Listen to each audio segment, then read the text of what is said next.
అంటే రెగ్యులర్ గా clients కుండే doubts ఇవన్నీ. ఇది క్లయింట్స్ డౌట్స్ కాదు, ఇన్స్టాగ్రామ్ సోషల్ మీడియా ఇదంతా. అంతేనా? ఇప్పుడు ఇట్స్ సింపుల్ థింగ్ కదా, వెన్ యూ సీ ఓవర్లాపింగ్, ఇందులో హెచ్డిఎఫ్సి, ఇందులో టీసీఎస్, ఇది ఇట్లా చూసేది. This is not the way. HDFC weightage అంటే పర్సంటేజ్ ఎంత, ఇందులో ఎంత, టీసీఎస్ ఎంత, ఇందులో ఎంత, ఓవరాల్ ఐటీ ప్యాక్ ఎంత, వీళ్ళంత ఇచ్చారు, ఓవరాల్ బ్యాంకింగ్ వీళ్ళంత ఇచ్చారు, ఎప్పుడెప్పుడు మార్చారు, ఎప్పుడెప్పుడు బ్యాంకింగ్ తగ్గించి ఐటీ పెంచుతున్నారు, ఎప్పుడెప్పుడు ఇన్ఫ్రా పెంచి డిఫెన్స్ తగ్గిస్తున్నారు, ఇంత ఉంటుంది ఒక ఫండ్ లో. కరెక్ట్. ఇంత హోంవర్క్ చేస్తేనే ఒక పోర్ట్ఫోలియో కన్స్ట్రక్ట్ అవుద్ది. అండ్ వాటికి సంబంధించిన ఎర్నింగ్స్ ఎట్లున్నాయి, వాళ్ళు హై ఎర్నింగ్స్ ఉన్న వాటికి ఎంత వెయిటేజ్ ఇచ్చారు, లో ఎర్నింగ్స్ ఉన్న వాటికి ఎంత వెయిటేజ్ ఇచ్చారు. Stocks looks similar, weightages are different. Correct. Some times high earnings ఉన్న వాటికి ఎక్కువ వెయిటేజ్ ఇస్తారేమో, తెలియదు.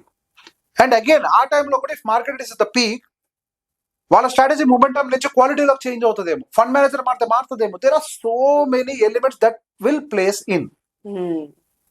చాలా విషయాలు ఇందులో ఉంటాయి. సింపుల్ గా ఓవర్లాపింగ్ 5 ఫండ్లు ఉంటే చాలు. మరి 50 కేటగిరీల గురించి నేను మాట్లాడుతున్నాను. Not talking about the 2000 available funds in the market. 50 categories ఉన్నాయి. ఒక్కొక్క కేటగిరీ ఒక్కొక్క స్టైల్లో ఒక్కొక్క టైంలో పర్ఫామ్ చేస్తుంది, ఒక్కొక్క టైంలో వాల్యూ బయ్యింగ్ వస్తుంది. అది నా దాంట్లో 5 ఉన్నాయి కాబట్టి ఇది వాల్యూ బయ్యింగ్ లో ఉన్నాక నేను కొన్నానంటే ఎవరు నష్టపోతారు? You got the point. ఇప్పుడు ఒకటే కేటగిరీ ఫండ్స్ 10 పెట్టుకుంటే తప్పు, ఇది డైల్యూషన్. నువ్వు కరెక్ట్ ఫండ్ 1-2 పెట్టుకుంటే ఇట్స్ డిఫరెంట్ బాల్ గేమ్. ఒకటే కేటగిరీ ఒకటే స్మాల్ క్యాప్ 10 పెట్టుకుంటే ఏమవుద్ది, అది తప్పు అవుద్ది. దాన్ని డైల్యూషన్ అంటారు. When you have different categories, different strategies, what is the dilution? I'm not telling to maintain 50 out of 50 categories at a time, which is practically not possible to track also. And you should also know when to rebalance your portfolio from one category to other category.